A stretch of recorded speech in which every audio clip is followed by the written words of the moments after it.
Enquanto isso, viu, Zaidan, a gente fica de olho no noticiário que acontece no Brasil e no mundo, né? A gente tem muito assunto para debater ao longo deste Bandeirantes Acontece nesta quinta-feira.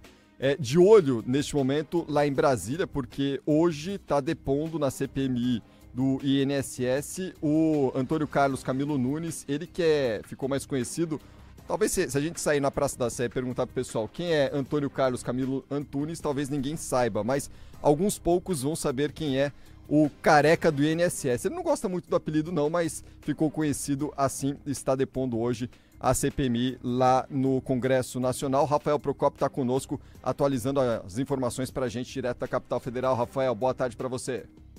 Oi, Cris. Oi, Zaidan. Boa quinta, boa tarde a vocês e a todo mundo Procópio. que seguimos acompanhando no Senado Federal o depoimento mais aguardado, mais esperado dessa CPMI que apura os desvios bilionários nas pensões e aposentadorias do INSS. Estamos falando de Antônio Carlos Camilo Antunes, o famigerado careca do INSS. Ele chegou pela garagem do Senado Federal. A gente lembra que ele está preso pela PF, está na superintendência da Polícia Federal desde o dia 12. Chegou aqui para prestar esclarecimentos e esse depoimento, essa vinda dele ao Congresso, foi fruto de muita articulação da presidência da CPMI para que ele saísse aí da prisão e topasse falar com os senadores e deputados. Estava previsto para terça-feira dessa semana, mas foi adiado para esta quinta, justamente para ter mais tempo para conversar, pedido da própria defesa.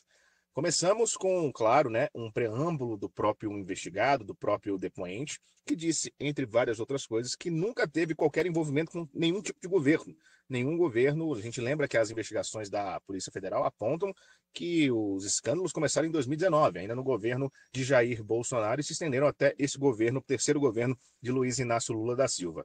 O careca do INSS disse que não tem qualquer envolvimento com qualquer tipo de governo, se colocou como um empresário do ramo farmacêutico e também disse que a esposa, a família, não tem qualquer tipo de ligação com as tratativas, com o ramo empresarial dele. Lembrando que filho e esposa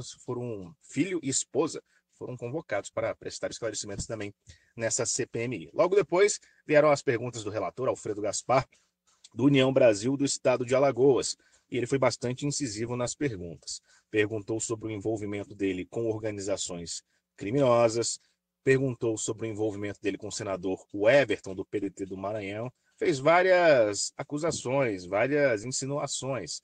Inclusive, logo no comecinho, teve um bate-boca, porque o deputado, ele disse que estava diante do maior ladrão do Brasil. O advogado do careca do INSS tomou a frente, reclamou com o relator, reclamou com o presidente. Foi uma confusão generalizada, o que fez com que a sessão fosse suspensa por 5 minutos para que os ânimos fossem acalmados. Depois disso, o relator continuou com as perguntas e o careca do INSS não respondeu nenhuma delas. Disse que não responderia nenhuma pergunta do relator, porque, segundo ele, estava sendo acusado de ser ladrão sem antes ser ouvido, sem que a pessoa que está sendo investigada, ele no caso, pudesse ser ouvido e que o relator pudesse tirar as conclusões dele. Depois passaram-se as perguntas de outros membros da CPMI e ele respondeu naturalmente. Em especial, a gente traz as perguntas da senadora Elisiane Gama, que falou sobre aquele homem que depois, nessa semana, na verdade, o Rubens Oliveira, que seria um entregador de malas, de dinheiro, de propina. Ele disse que teria entregado dinheiro ao careca do INSS e ele negou frontalmente, disse que isso nunca aconteceu. Se colocou como uma pessoa ilibada, um empresário que nunca fez nenhum passo errado dentro das tratativas dele. E, curiosamente, a senadora Elisiane Gama falou, olha, como o Rubens mentiu na sessão de segunda-feira, inclusive houve voz de prisão para esse homem, ficou preso entre segunda e terça-feira aqui pela Polícia Legislativa. Elisiane Gama disse que seria interessante fazer uma acariação, ou seja, colocar os dois frente a frente para que as ideias fossem confrontadas. E o careca do INSS disse que gostava da ideia, que estava totalmente à disposição para fazer essa acariação. Esses foram os principais argumentos, os principais assuntos dessa CPMI, desse depoimento mais aguardado até então. A CPMI está voltando aos trabalhos, tivemos um recesso aí de pouco mais de 1 hora, estamos aqui de olho, logo mais tem mais desse depoimento que está todo mundo de olho. E aí, porque está todo mundo de olho, né, Procópio, Zaidan, é que os trabalhos devem se estender ao longo desta quinta-feira, como tem sido em outras sessões da CPMI. Lá para o fim da noite a gente toma um susto e percebe que a CPI está rolando lá ainda. Às vezes com alguma confusão, né? Às vezes não, mas os trabalhos na comissão têm se estendido aí ao longo da noite, terminando já no começo das madrugadas. Zaidan, a investigação que é importante, o caso é grave, mas às vezes escamba para como a gente teve hoje em troca de farpas, insinuações, bate-boca. Isso é o showzinho também que envolve toda a CPMI, que tem um pouco mais de holofote, né, Zaidan? Sim, e como disse o Procópio, houve essa ênfase do Careca, do INSS, quando disse que não teve relação com nenhum governo, né? O interessante, Panvec, é que tanto a CPMI quanto a Polícia Federal já destrincharam quem ganhou dinheiro, os saltos extraordinários de algumas associações que tinham 3 associados, 6 associados, 15 associados e logo depois tinham 40 mil associados. Então, isso é muito fácil de mapear, né? Sempre dissemos aqui na Panvec que o que foi roubado, quem roubou e quem foi roubado, não é difícil você descobrir. Está tudo lá registrado no INSS, porque essa roubalheira foi feita por intermédio do INSS, usando a relação do INSS com aposentados e pensionistas. Então é muito fácil saber que a associação conseguiu esses recursos, conseguiu esse dinheiro, quais foram os aposentados que foram roubados, que foram lesados.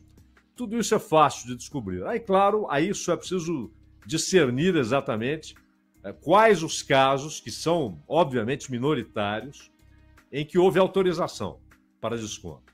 A maioria esmagadora dos casos ocorreu sem autorização. Foi roubo, apropriação indébita. Então, isso é fácil de descobrir. Agora, o que a CPMI e a Polícia Federal têm como tarefa mais complexa é que descubram quais os agentes públicos participaram disso, que facilitaram esse roubo, abriram as portas, que de alguma maneira participaram. Resta saber se por incompetência ou por conivência ou até por participação, por interesse. Se eram sócios, em alguma medida, dessa empreitada. Esse é o grande desafio, essa é a grande tarefa. E é claro, dentro da CPMI, você tem a oposição tentando jogar tudo o que aconteceu no colo do governo, o movimento contrário da situação em relação à oposição, ou seja, em relação ao governo anterior. Então, aos que dizem, não, tudo aconteceu no governo Lula, não, tudo aconteceu no governo Bolsonaro. Aconteceu durante todo o mandato do Bolsonaro e um pedaço do mandato do Lula. É isso que aconteceu. Agora, quem participou, quem abriu as portas, quem permitiu que isso acontecesse, quem ouviu denúncias e não fez nada, quem soube que havia alguma coisa acontecendo e nada fez, deixou para lá. Então, tudo isso tem de ser destrinchado. Descobrir diretamente associações envolvidas, quem foi roubado, enquanto cada um foi lesado, tudo isso é fácil, está tudo lá registrado nos computadores do INSS. A grande tarefa agora é e, claro, devolver o dinheiro, isso é fundamental. Mas a grande tarefa é descobrir quais agentes públicos, quem, ou em governo, ou no Congresso, ou dentro do INSS, abriu as portas para esse esquema, né, Paulo?